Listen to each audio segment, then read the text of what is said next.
Алпамыс, Қобыланды, Қозы-Көрпеш, Баян сұлу секілді аңыздармен қатар айтылатын мұңлық зарлық эпосы қазақ ауыз әдебиетінің жауһары болып саналады. Бұл эпос балаға зар болып, тағын тастап баз кешіп кеткен әке мен балалардың өмірінің соңына дейін аралда күткен ана махаббаты жайлы. Дастанның оқиғасы мың бір түн, Жүсіп Залиха, Сейпіл Мәлік, Шәкір Шәкірат секілді назиралық үлгіде жырланады.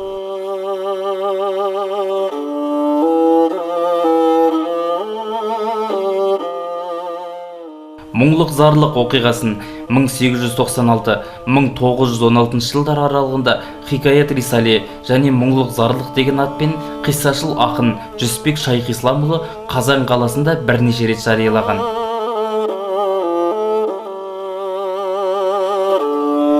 Шайхисламұлы Жүсіпбек 1857 жылы Отырар ауданы Қожатай мекенінде дүниеге келген ақын, аудармашы, қазақ ауыз әдебиеті мұраларын жинаушы, насихаттаушы, жыршы. Ауыл молдасынан оқып, кейін медреседе білімін жетілдірген. Араб, парсы, шағатай, түрік тілдерін толық меңгерген. Шығыс тілдеріне жетік ақын, олардың қиссалық әдебиетін, фольклорлық туындыларын оқыған. Фирдауси, Хафиз, Жами, Физули, Науаи жырларымен жете танысқан. Ол 19 ғасырдың 90 жылдарынан бастап Санкт-Петербург, Қазан, Уфа, Ташкент баспаханаларында қазақ ауыз әдебиетінің нұсқаларын, шығыс сюжетіндегі қисса дастандарды бастыру ісін қолға алады.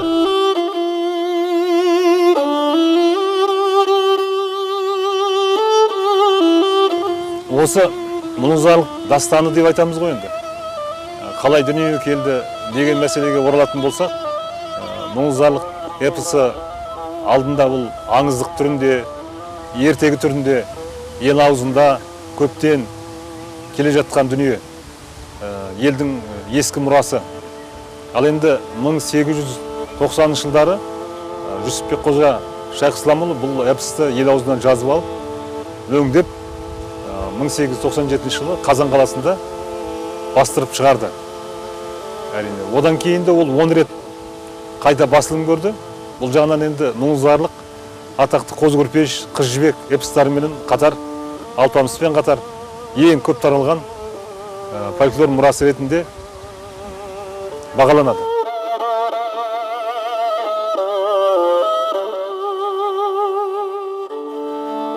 Қазақ жырында екі ғана ескерткіш бар, моласы бар. Біреу Аягөзде Қозы-Көрпеш, екіншісі мына мұңлық зарлық.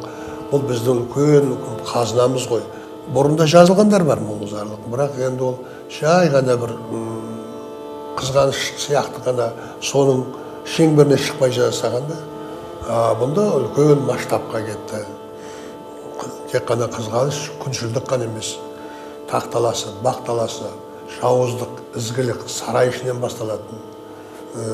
Соны Мыстан кемпірдің айтатыны бар, мен қызын жетектеп алып кетеді ғой соңында. Қалыңдар осы өздерінің сарайларында. Бұрын сендерге Мыстан кемпір керек еді, енді сендер керегі жоқ, бәрің Мыстан болдыңдар. Біз қызымыз екеуміз кеттік, қайда кететіміз Құдайдың өзіміз. Сендердің істеген жауыздықтарыңды Мыстан мен жасай алмадым. Аны екі баланың егіз баланы суға лақтырғанда қол дәлдешін жер бар. Япырмай, Мыстан болса да менің Мыстан жүрегім мынаған шыдамай тұр. Қайтемін деп Құдай кешірсін деп суға лақтырып жібергенде періштелер қағып алып, айым үйізі киге алып кетеді ғой.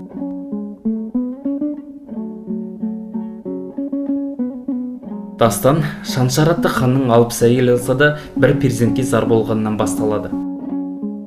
Жәудір деген кедейдің Ханшайым есімді қызын алады.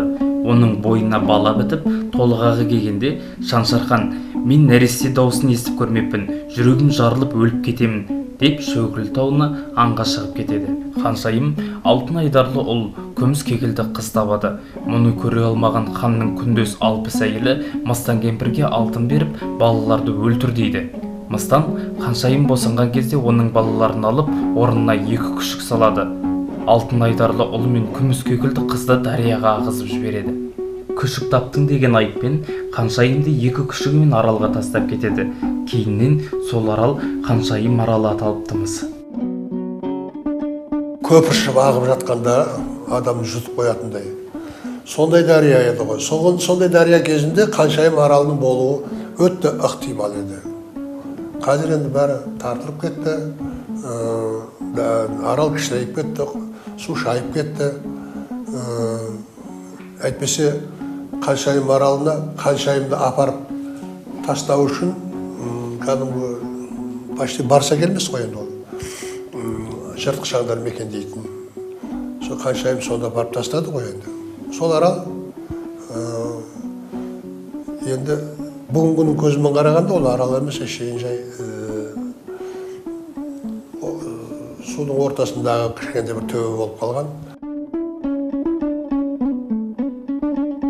Республикамыздың оңтүстігінде Арыс қаласынан Шардара қаласына қарай бағытталған көлік жолы Сырдариядан өткен соң көп ұзамай Сырдың сол жағасын бөктерлей Балтакөл, Маяқұм, Ақынтоғай, Ақтөбе елді мекендерін басып өтетін үлкен жолға қосылады. Сол жерден Сыр жиектеп Шардараға қарай жол кетеді. Осы үш жолдың түйіскен жерінен 200 шақырым жоғары жүрсе, жол жиегіне жақын Әулие Қорым бар. Сол маңды көбірек жайланған Қоңырат көктің ұлынан тарайтын жандар руы иеленіп, өз адамдарын жерлей бастаған. Бүгінде Қорым едәуір ұлғайған. Сыр бойындағы тұрғындар әлі күнге Әулие Қорым ретінде қастерлейді. Басынан қиыншылық түскен, бір перзентке зар болған, тағдыр тауқыметін көрген жетімдер, жаны өткен жолаушы да мұңлық зарлық әруағына бағыштап дұға оқып, мінәжат қылады.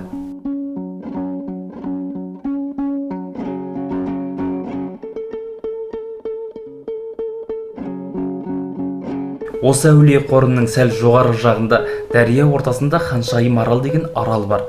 Сырдария аралының ішіндегі көлемі жағынан үлкені, бала емес күшік тапты деп Шаншарханның бұйрығымен Қаншайымды осы аралға келіп тастаған. Мұңлық зарлықпен табысқанша Қаншайым екі күшігімен осы аралда өмір сүріпті.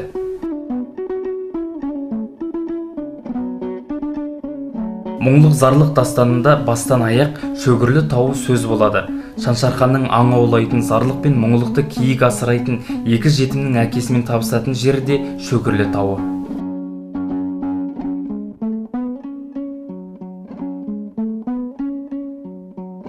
Шаншарханның ордасы мен мұңлық зарлық Қорымның ара қашықтығы шамамен 40 шақырым. Арада қаншама ғасыр өтсе де, мұңлық зарлық дастаны мен Шаншархан ордасы әлі күнге халық жадында сақталып келеді. Мұңлық зарлықтың ең алғаш қойылған қорым зарлық пен Қаншайымға. Алғаш сол жерге қойылған екен. Демек, содан кейін жан-жағының бәрі қабір болып, мола болып, өсе берген. Бәрін есептеп келгенде антропологический, археологический, где-то 1380-1400 жылдар өткен ой.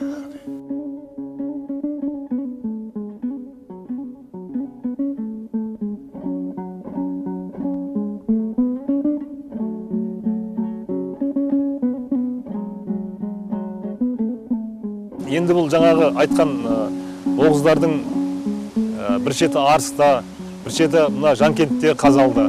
Осы Сыр бойында үлкен бір өркениет жасағанын көруімізге болады. Бұл да мәселен 9-12 ғасырлардың арасында өтті. Және де осы бастауында сол исламға енді қабылдаған тұстағы әлі де тәңірлік сенімдерін арылмаған мына жануарлар, хайуанаттар культі бар. Бұнда мәселе жаңағы бұрынғы оғызнамадағы тотемдік сенімдер, адамдардың мына бөрден тарау, түркілердің бөрі аңызы, қырғыздардағы мына қызылғаншық, немесе Көрғұлдағы боз бие, мына Мұңлық-зарлықтағы киіктің тотемі. Яғни киіктің асырауы, бұның бәрі де айналып келгенде осы көне сенімдер мен түркілердің байланысты. Сондықтан да біз бұл оқиғалардың қатқа түсу мезгілі де, ел арасында аңыз болып таралу да, шежіреге түсу де сол 10-шы ғасырдан басталады деп ойлаймыз. Себебі одан арғы дәуірдегі аңыздар тым ұзақта, бергі дәуірлер исламға байланысты болып келеді. Егер оқиға шамамен 13-14 ғасырларда өткен болса, ол уақытта қазіргі оңтүстік Қазақстан аумағында Ноғай ордасы болған.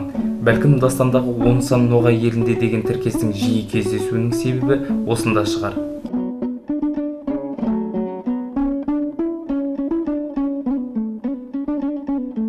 мұңлық зарлық қорымнан қаныш деген төтөші қашалып жазылған тас табылған, жартысы сынық болған. Оны Асылхан молда тауып алған екен. Зарлық пен қаншайым деген ғана жазу табылған. Мұңлық жоқ. Содан ақырында оны сол кісіні сол жерге жерлеп, қасында тұр моласы енді. Енді бұл жазу табылғаннан кейін енді отырарға айтылады, арысқа айтылады, кейін ғалымдар жиналады. Сөйтіп расшифровка жасайды. Жалпы мұңлық зарлық жайлы аңыз дария бойында туғаны анық. Оны жырдың өзінен де көруге болады. Ол дариядан өтеді, өтіп алып кетеді. Ар жағында дарияның мысықтай боп топ етті. Бір аяғы жер басты, бір аяғы су басты. Кете жаздап дарияға зарлық батыр бір састы. Қазақта Сырдариядан басқа дария жоғын ескерсек, бұл аңыз сыр өңірінде дүниеге келгеніне күмән болмайды. Аталмыш дастан желісінің негізіндегі аңыз өзіміздің қазақ даласында, дәлірек айтсақ сыр бойында туылған. Егер мұңлық зарлық жайлы аңыз түбі жат, кірме дүние болса, оның кейіпкерлеріне байланысты сыр бойында жер су аттары қойылмасты, сақталмаста еді. Келешек жолында күрескер әйел ғой. Ал енді мұңлық зарлықты осы кейіктің бейнесі де, осы дала қазақтарының, дала қыпшақтарының, оғыздардың, осы дала перзенттерінің өзінің табиғатқа дейін махаббаты. Осы киікпен арасындағы осындай байланыс, ол ерте замандағы ғұндар заманынан, сақтар заманынан келе жатқан тотемдік культ болса да, сол қазақтардың табиғатқа деген өткен сүйіспеншілігін көрсетеді. Сол арқылы біз олардың бейнесінен сондай бір ортақ, бір жақындық, ортақ үйлесім табамыз да, ол жаңағы арыстағы анау қойылған монументтегі сол осы ескерткіште сол екі егіз ұл мен қыздың және анасының жаңа киіктің бейнесін көреміз. Сол сияқты енді бұл тарихи тұрғыдан да осындай бір тұжырымдар жасауға болатын шығар. Табиғат ана және дала перзенттері. Бұлардың өмірге деген келешек қоғамға жаңа қағандықты құруға деген солардың ұрпақтарын сақтау, өз ұрпағын сақтау деген үлкен бір күрес жатыр. Осы сипатта көруге болады деп ойлаймын.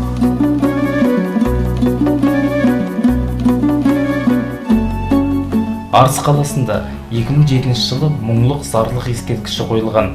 Ескерткіш авторы Арыста туып өскен Қазақстан Республикасының еңбек сіңірген қайраткері атақты мүсінші Тілен Бейнашев. Ал енді мынау өздеріңіз көріп отырған бұл мұңлық зарлық ескерткішінің жобасы, эскизі былайша айтқанда.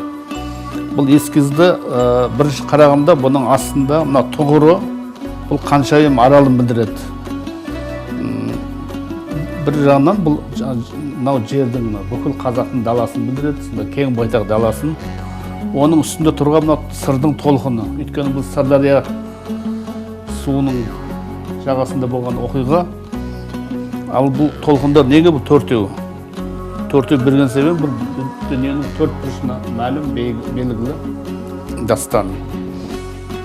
Оның үстінде мына бұлардың мұңлық зарлықтың анасындай болған киікті көреміз. Киіктің мына төсінде мынау мәңгілік қозғалыс деген бұл белгі. Қазір қанша ғасыр өтсе де бұл әлі ұмытылмай бұл дастан. Осында жастарға бәріне осында рухани осында тәрбие беріп келе жатыр осы күнге дейін. Бұны ешкім ұмытқан жоқ. Солай. Ал енді оның үстінде отырған мына біз мұңлықты көреміз. Мұңлықтың қолында қобыз. Қобыз деген осы сағынышты білдіреді, қыздың мұңын білдіреді. Сол қобыздарды бізге жеткен. Ал енді бұның қолын бүйтіп алысты сермеп анасын аңсап тұрған сәті. Ал енді оның ары жағынан қарайтын болсақ, мына шығыс жағынан біз зарлықты көреміз. Зарлығында батыр болған, ел қорғаған. Сол мынау қалқаны қорған боп, сол елге мынау қылышы жандегі жаудан өзіне не болған қару боп. Сол екі мұңлық зарлықтың еркелеп, сол киіктің үстінде отырған сәті бейнеленген. Қазақ ауыз әдебиетінде кеңінен тараған, ғасырлар бойы өшпей сақталып келген мұңлық зарлық аңызы қазақ өнері мен мәдениетіндегі таптырмас мұра. Дастанда күн мен көлеңкедей ізгілік пен о баста зұлымдықтың да жарыса туатыны, бірақ жамандықтың қолы да жолы да келте келетіні, ертеліге жақсылықтың үстемдік құратыны сезіліп тұрады.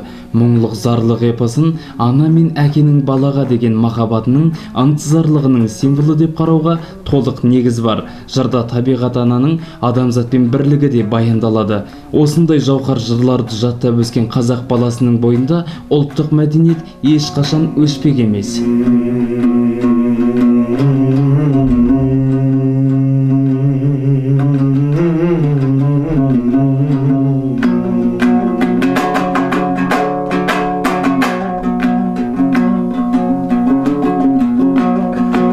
Өткенде заман кешегі емес ау елдің өсегі,